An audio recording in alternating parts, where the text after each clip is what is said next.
Hello বন্ধুগণ, সবাই কেমন আছো? আশা করছি সবাই খুব ভালো আছো। তো আজকে বহুদিন পর রবিবারের ভিডিও নিয়ে চলে এলাম। আজকে হলো রবিবার, তো রবিবারের ভিডিও নিয়ে আমি ছোট্ট করে একটা ব্লগ নিয়ে আসি তোমাদের সামনে, তোমরা জানো। তো আজকে একটু স্পেশাল আছে, তার কারণ হচ্ছে আজকে আমাদের বাড়িতে আসছে আমার ননদেরা। তো তারই রান্নার প্রস্তুতি চলছে। তো এখানে দেখেছো আমি ডাল বসিয়ে দিয়েছি আর এক সাইডে ভাত। আর এবার ভাজবো কাঁকরোল। এবার কাঁকরোল ভাজবো, তার জন্য কাঁকরোলটা কেটে নিই। জানো তো সকাল থেকে যা অবস্থা ছিল ওয়েদারের, বৃষ্টি সকাল যে শুরু হয়েছে থামার কোনো নামে নেই। ভাবছিলাম কি আসতে পারবে কি পারবে না। যাই হোক এখন একটু কমেছে বৃষ্টিটা।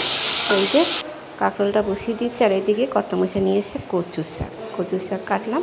আর এবার কাঁচকলা। তো কচুর শাক আর কাঁচকলা রান্না হবে।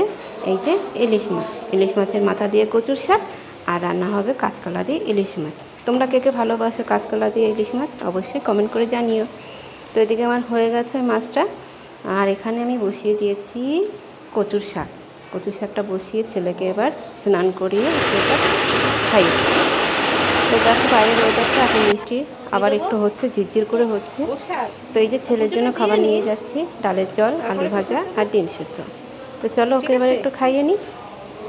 তো খাওয়াতে খাওয়াতে কমপ্লিট হয়ে গেছে, তারপরে গিয়ে চলে এলাম স্নান করে পুজো দিতে। তো পুজো দেবো এমন সময় বায়না ধরেছে নকুলদানা খাবে।